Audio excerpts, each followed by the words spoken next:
Good morning my dear students. आज का हमारा लेसन है गजानन माधव मुक्ति बोध। हिंदी का 23वां लेसन है ये, ठीक है। इसके अंदर ये कविता है मुझे कदम कदम पर। इसमें जो है लेखक ये बताते हैं कि हमें जो कदम कदम पर चौराहे पर नई नई चीजें मिलती हैं। हम किसी रास्ते पे जा रहे हैं, हमें कोई व्यक्ति मिला, उसने हमें कोई बात बताई, हम उसको ही बात को मान करके उस पर चलना आरंभ कर देते हैं। तो वो कहते हैं जो चौराहे मिलना है वो हमें बहुत अच्छे हैं और ये रास्ते में हमें संकट बन के नहीं मिलते, हमें परेशानी नहीं मिलकर नहीं मिलते, बल्कि हमारे सामने विकल्प बन के सामने आते हैं। विकल्प मतलब हमारे सामने एक अवसर बन के सामने आते हैं, एक नई मतलब दिशा देने के लिए वो हमारे सामने आते हैं, ठीक है। जितने समक्ष हमारे रास्ते होंगे, जितनी चीजें हमारे पास होंगी, जितने समक्ष हमारे रास्ते होंगे, उतने ही हमारे पास विकल्प होंगे, उतने ही हमारे पास साधन होंगे, मतलब तरीके होंगे ढूंढने के कि हम आगे कैसे बढ़े। अब जैसे आप छोटे थे तो आप स्कूल में ढूंढ रहे थे, मैं कौन से स्कूल में जाऊं, कैसे करूं। फिर मम्मी ने 10 जगह से पूछा कि भाई हाँ वहाँ पर वो स्कूल है, वहाँ पर ऐसे बच्चों को पढ़ाया जाता है। फिर आपने यहाँ पर पढ़ाई शुरू करी।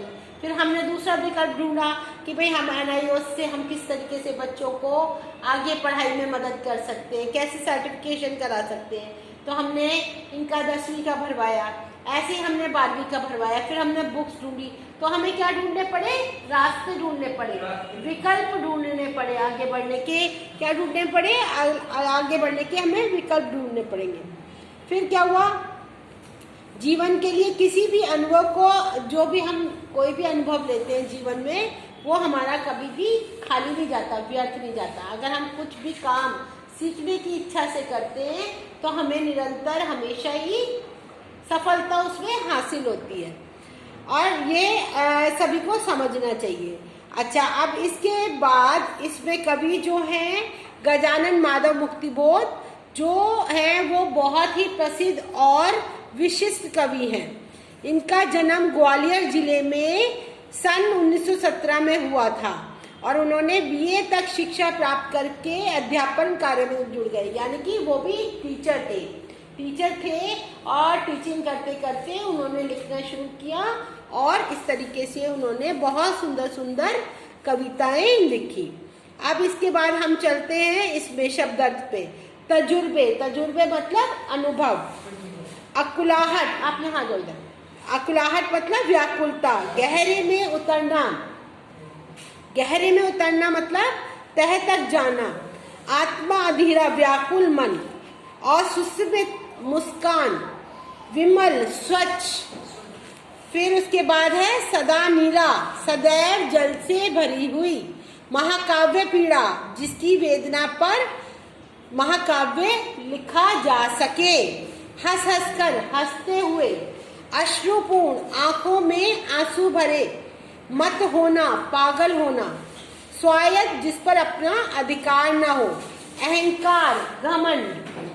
फिर आख्यान, कथा, सूरे व आयतें, पवित्र कुरान की पंक्तियां। यहाँ आशय आज के समय के व्यवहार के नियम पर। ये जो है मैंने आपको जो भेजी है, पोएम भेजी है, उसके अंदर शब्द अर्थ भी है साइड में, उसमें से आप निकाल सकते हो, ठीक है। अब हम पोएम पढ़ते हैं। मुझे कदम कदम पर चौराहे मिलते हैं बाहें फैलाए। एक पैर रखता हूँ कि 100 राहें फूटती हैं, वह मैं उन सब पर से गुजरना चाहता हूँ। बहुत अच्छे लगते हैं उनके तजुर्बे, अपने अपने सब सच्चे लगते हैं। अजीब सी अकुलाहट दिल में उभरती है, मैं कुछ गहरे में उतरना चाहता हूँ, जाने क्या मिल जाए। अब इसका क्या करेंगे, हम इसका प्रसंग लिखेंगे कि इन पंक्तियों में प्रस्तुत कवि क्या कहना चाहते हैं। गजानन मुक्ति बोध क्या कहना चाहते हैं कि जीवन की वास्तविकता बहुत विशाल है। जीवन का जो हमारा सच्चाई है वो बहुत ज़्यादा है, बड़ी है और हमें हर पग पग पर मतलब हर कदम पर नई चीज़ें देखने को मिलती है, नए लोगों से देखने मिलते हैं, हम नई बातों को समझते हैं, हम नई चीज़ों को समझते हैं हम, ठीक है। हमें क्या होता है, नवीन रूप दृश्य वाले 100 विषय रोजाना मिलते हैं और क्या है इसके बाद, और वो हमें सामने खड़े नजर आते हैं। और क्या होता है, विचारों, हमारे जो विचार हैं, हमारा मन तो सबकी तरफ भागता है कि ये काम भी अच्छा है, मैं ये भी काम कर लेता हूँ, मैं ये भी काम कर लेता हूँ। अरे वो अंकल ने मुझे ये बताया था कि मैं शॉप खोल लेता हूँ, उस आंटी ने मुझे ये बताया था कि नहीं तुम यहाँ जॉब कर लो, नहीं वो मैं ऐसे करके आते हैं ना, बहुत सारे लोग आते हैं, बहुत सारी हमें बातें समझाते हैं, तो हमारा मन जो है वो व्याकुल होता है और इधर उधर चलता है, बहुत सारी चीज़ों के लिए चलता है। फिर क्या होता है कि तो उसे 100 राहें निकलती नजर आती हैं, कभी सभी राहों पर चलना चाहता है, लेकिन मतलब क्या है कि वो उन सबसे बातचीत करके हर काम को वो करना चाह रहा है। रोजाना वो बहुत सारे लोगों को से मिलता है और वो जो लोग हैं वो उसको अपनी तरफ आकर्षित करते हैं, लेकिन क्या होता है अधिक से अधिक अनुभव इकट्ठे करने के चक्कर में वो हर एक व्यक्ति से मिलता है। वो ये सोचता है इससे भी मुझे ये मिल जाए, ये भी मुझे ये बताएंगे, ये आंटी मुझे ये अच्छा करने को बताएंगी, ये लेसन में मुझे इस बुक से मिल जाए और मैं बुक से ये पढ़ूंगा तो ये अच्छा मिलेगा। ऐसे हम डिफरेंट अलग अलग जगह पर जाकर के अपनी हर चीज को ढूंढते हैं, ठीक है। और उसका मन सभी से मिलकर बात करने के लिए क्या करता है, छटपटाता है, हर बात की तह में उतरकर बात की सच्चाई को जान लेना चाहता है। ना जाने किस व्यक्ति के अनुभवों में विचित्रता और विशिष्टता हो तो वो जाकर के सभी लोगों से मिलना चाहता है, ठीक है। इसमें सिर्फ यही वाला है। नेक्स्ट हम चलते हैं। मुझे भ्रम होता है कि प्रत्येक पत्थर में चमकता हीरा है, हर एक छाती में आत्मा अधीरा है, प्रत्येक सुस्मत में विमल सदा नीरा है। मुझे भ्रम होता है कि प्रत्येक वाणी में महापीड़ा है, महाकाव्य की पीड़ा है। पल भर में सपने में गुजरना चाहता हूँ, इस तरह खुद को ही दिए दिए फिरता हूँ। अजीब है जिंदगी, बेवकूफ बनने की खातिर ही सब तरफ अपने को लिए फिरता हूँ। यह देख बड़ा मजा आता है कि मैं ठगा जाता हूँ। हृदय में मेरे ही प्रसन्नचित एक मूर्ख बैठा है, हंस हंस कर अश्रु पूर्ण मत हुआ जाता है, जगत स्वायत्त हुआ जाता है। वो क्या कह रहा है कि इसमें भी ये कह रहा है कि कभी को इस बात का भ्रम होता है कि जैसे सड़क पर अगर कोई चीज चमकती हुई पड़ी होती है तो हमें ये लगता है ना हीरा पड़ा है, चलो हम इसको क्या करें, उठा लेते हैं, ये तो बहुत कीमती है। तो वो कहते हैं कि साधारण सा दिखने वाला पत्थर भी हीरा, यानी कि साधारण सा दिखने वाला व्यक्ति भी कई बार हमें विशेष नजर आता है और वो विशेष होता भी है, समझ में आया।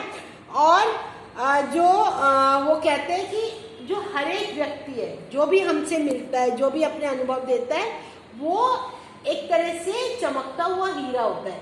कई बार वो हमें बहुत अच्छी बातें बता देते हैं, कई बार वो हमारा बहुत काम बना देते हैं। कोई ऐसा व्यक्ति मिलता है कि वो हमारा बहुत हेल्प कर देता है, हमारे बहुत सारे काम बना देते हैं।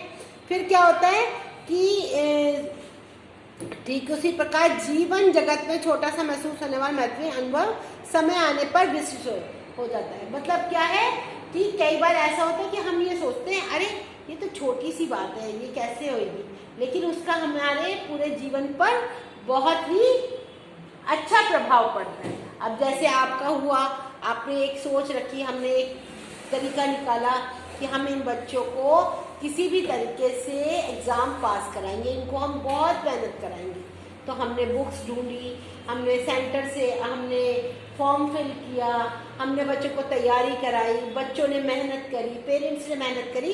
तो उसका नतीजा क्या हुआ कि सारे बच्चों ने बहुत अच्छे से एग्ज़ाम दिया और वो सारे बच्चे पास भी हो गए।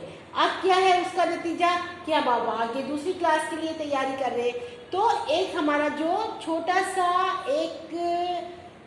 हमारा एक प्रयास था, प्रयास मतलब एक हमने काम किया था, वो आगे चल के कितना बेनिफिट हो गया। अब आगे आप किसी की जॉब में जाते हो या आप किसी कोई काम खोलते हो तो आपके पास 10th का 12th का सर्टिफिकेट हो, अरे ये बच्चा तो 12th पास है, अरे ये बच्चा तो 10th पास है, तो समाज में भी आपकी इज्जत बढ़ती है ना। सब लोग अच्छे से, अरे ये तो बच्चे ने 10th कर लिया है, अरे इस बच्चे ने तो 12th कर लिया है। तो और आपका जब कहीं जॉब के लिए जाओगे तो वो सर्टिफिकेट आपके काम में आएगा, आप उससे आगे बढ़ सकते हो, आगे हायर एजुकेशन भी ले सकते हो।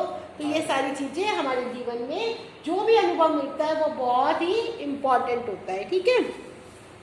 फिर नेक्स्ट है कहानियाँ लेकर और मुझको कुछ देकर ये चौराहे मिलते हैं, जहाँ जरा खड़े होकर बातें कुछ करता हूँ, उपन्यास मिल जाते, दुख की कथाएं, तरह तरह की शिकायतें, अहंकार विश्लेषण, चारित्रिक आख्यान, जमाने के जानदार सूर्य व आयतें सुनने को मिलती है। वो क्या कह रहे हैं इसमें कि वो कहते हैं कि सभी व्यक्तियों और जितने भी अनुभव हैं उसको, वो सबको लेकर के कभी आगे बढ़ता है, मतलब अपनी लाइफ में धीरे धीरे आगे बढ़ते हैं वो, तो उसके जो सोचने का तरीका है वो बड़ा हो जाता है, ठीक है। विचारों का क्रम आगे विस्तार पाता है, जिसमें इतनी सारी उनके पास सामान हो जाता है कि वो एक उपन्यास लिख सकते हैं, या अपने उनके पास इतने अनुभव हो जाते हैं कि वो उसको विस्तार पूर्वक बता सकते हैं। फिर उसके बाद वो कहते हैं यहाँ पर समाज के लोगों की वो जो है शिकायतें भी कर रहे हैं कि वो अपने दुख दर्द को आकर के उसको बता रहे, वो सोच रहे ये तो ऐसे ही बंदे, अब एक बंदा है जो काम करता जा रहा है उसके ऊपर और भी थोपते जाते हैं, अरे तुम ये भी काम कर लो, अरे तुम ये भी काम कर लो, अरे तुम तो कर सकते हो, तुम तो ये भी कर लो। तो जितने भी और व्यक्ति हैं वो सब आकर के अपने जो काम है वो उसको ही सौंपे जा रहे हैं यहाँ। फिर उसके बाद है कि इन्हें बड़ी रुचि के साथ, अब क्या है, अब वो जो व्यक्ति है, जैसे मैं हूँ, मैं सबकी सारी बात सुन रही हूँ, सबका सब काम भी कर रही हूँ, सब कहेंगे अरे बड़ा बेवकूफ़ टीचर है, ये तो सारा काम अपने आप ही कर लेती, चलो इसको और काम दे दो, होता है ना। अब एक बंदा, अब जैसे हमारे कोई बच्चा है बहुत काम करता है तो उसके ऊपर और काम भी डाले जाते हैं, अरे तुम ये भी कर लो, अरे तुम ये भी कर लो, क्योंकि समाज के लोगों की ये प्रवृत्ति होती है कि जो इंसान जितना ज़्यादा काम करता है तो उससे एक्सपेक्टेशन हो जाती है उनको कि अरे ये तो काम कर लेगा, इसको तो हम अगर और भी काम देंगे तो ये बहुत अच्छी तरीके से सारा अपना कंप्लीट कर लेगा। फिर वो क्या कहते हैं, इसी चौराहे पर सुनने को मिलता है, इन्हें बड़ी रुचि के साथ सुनता सुनाता है, और सबकी जो बातें हैं वो व्यक्ति जो है, जो काम करने वाला, उसको सुनता है और उनके कामों को भी करता है। और क्या है, फिर वो कहते हैं विभिन्न प्रकार की अभिव्यक्तियाँ घर के द्वार पर आकर कहती हैं, हमारी संख्या इतनी अधिक है कि 100 वर्ष तक प्रयोग करने पर भी समाप्त नहीं होगी, हमारे लिए 100 वर्ष तक जीवित रहना पड़ेगा। वो कहते हैं कि फिर ये सुनने को मिलता है जो काम कर रहा है कि अरे नहीं, आपको तो अभी बहुत काम करना है, आपको तो अभी बहुत आगे बढ़ना है। तो इस तरह से हमारे पास और भी 100 जो बातें हैं वो आगे आ जाती हैं, ठीक है। इसको हमने बहुत अच्छे से पूरे लेसन को समझा है, और इसको आप क्वेश्चन आंसर इसके छोटे छोटे से ही हैं, ज़्यादा कुछ नहीं है। अब यह है, अनेक राहें देखकर कवि क्या करना चाहता है, बताओ।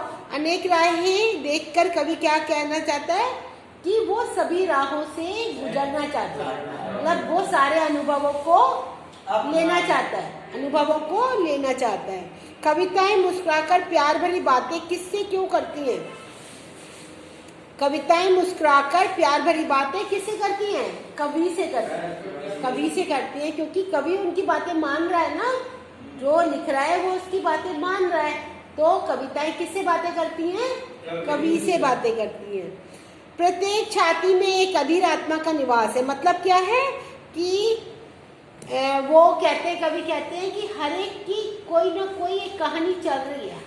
आप किसी से भी बात करोगे वो अपना दुख पहले बोलने लग जाएगा। अब आप किसी से कहो अरे आज से मेरे पैर में दर्द होता है, तो कहते अरे हाँ मेरे तो पैर में बहुत दर्द है, मैं तो 10 दिन से दवाई खा रहा हूँ, अरे मैं तो ये कर रहा हूँ, मतलब उसकी दुख की दास्तान पहले ही शुरू हो जाएगी। आपने तो एक शब्द निकाला, वो आपको 10 बातें बता देगा। हाँ मेरे चाचा के भी दर्द हो रहा था, हाँ मेरे पापा के भी दर्द हो रहा था, हाँ मेरी मम्मी के भी दर्द हो रहा था।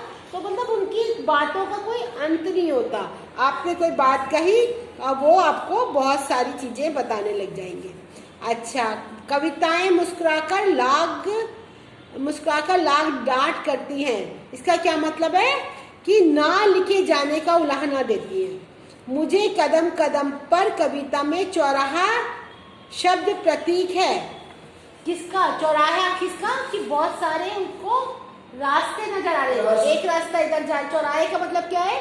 जहां से 4 राहें जाती हो, मतलब बहुत सारे विकल्प, बहुत सारे हमारे पास बहुत सारे रास्ते नजर आ जाते हैं, विकल्प। अब जैसे आपने कोई काम किया जॉब के लिए, आपके पास आपको कहते हैं कि भाई नहीं, आपको पैसे कमाने हैं, पैसे कमाने तो आप जॉब भी कर सकते हो, आप अपनी शॉप भी खोल सकते हो, आप ऑनलाइन काम भी कर सकते हो, आप बच्चों को पढ़ा भी सकते हो, आप किसी के पास काम कर सकते हो। तो इस तरीके से आपके पास बहुत सारे रास्ते हो गए ना, तो बहुत सारे विकल्प। चौराहा मतलब बहुत सारे विकल्प। फिर उसके बाद ये है सही गलत बताना है। कवि सभी के अनुभवों को सुनना चाहता है। सही है या गलत है? सही है, क्योंकि वो सभी के विकल्पों को चुनना चाहता है। फिर सुनना चाहता है। प्रत्येक मनुष्य में कोई ना कोई विलक्षणता संभव है। सभी लोग अलग अलग हैं, तो कुछ ना कुछ उसके अंदर विलक्षणता तो संभव है। ये क्या है? सही है। फिर कवि को लगता है कि प्रत्येक वाणी में महाकाव्य के समान अथाह पीड़ा संभव नहीं है।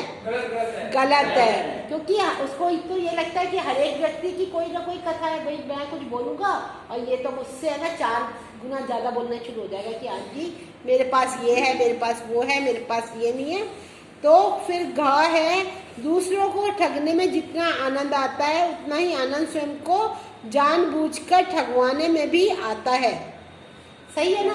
क्योंकि जब किसी को ये कह, अरे तुम ये बहुत अच्छे बच्चे हो, तुम तो ये कर सकते हो, तुम्हारे तो ये बहुत अच्छा है, तो हम क्या करते हैं? हमें पता ही है मुझे बेवकूफ़ बना रहा है ना, ये मेरा बस का मार रहा है मुझे, लेकिन मैं फिर भी वो काम करता रहता हूँ क्योंकि मुझे ये चीज़ें ना अच्छी लगती है। ठीक है?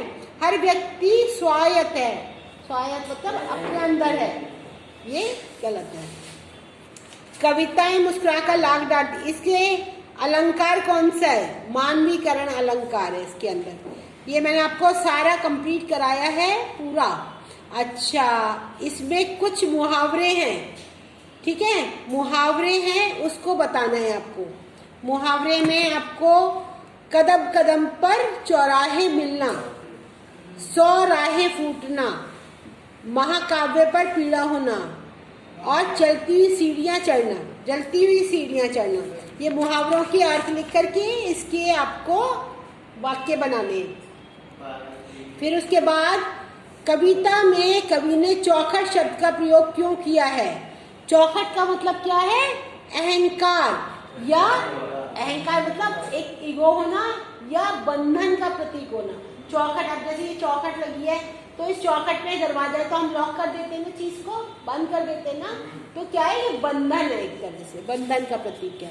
मस्तक पर चोट लगने से कवि का क्या आशय है? मस्तक पर चोट लगने का मतलब घमंड, घमंड चूर चूर होना, घमंड को खत्म कर देना। समझ में आया? कवि अपनी किस भूल को रेखांकित करना चाहता है? वो करता है नम्रता व्यवहार या बिना सोच समझ के काम करना। मतलब वो कहता है हर एक के प्रति हमें ना बहुत ज़्यादा ऐसा नहीं होना चाहिए कि हम झुके ही रहे, ऐसा नहीं होना चाहिए। हमें समझ आना चाहिए कि ये सामने वाला व्यक्ति सही है, ये हमारा सही यूज कर रहा है, हमें कोई बेवकूफ़ तो नहीं बना रहा, ये हमारे अंदर ये समझ होनी चाहिए। फिर उसके बाद क्या है कि जैसे हमें कोई भी काम है वो बहुत अच्छे से सोच समझ के ही करना चाहिए। बिंब किसे कहते हैं? विषय सामग्री के वर्णन के अनुरूप स्वरूप का बोध ही बिंब कहलाता है। अच्छा, उसके बाद प्रतीक किसे कहते हैं? जब कविता में किसी शब्द या कथन का इस तरह का प्रयोग किया जाए कि दूसरी व्यक्ति और वस्तु के विचार की ओर संकेत करे, तो वो उसका प्रतीक। जैसे कि हम ये कहें कि भाई रोशन जो है अपनी सिस्टर का प्रतीक है, मतलब बहन के जैसे काम करता है, तो वो प्रतीक कहलाता है। ठीक है? ये लेसन ऑलमोस्ट सारा कंप्लीट हो गया है। अब आप इसको अच्छे से समझो, कविता को पढ़ो, उसके बाद क्वेश्चन आंसर अपनी नोटबुक में कंप्लीट करके सेंड करो। Okay, bye bye, see you, have a good day.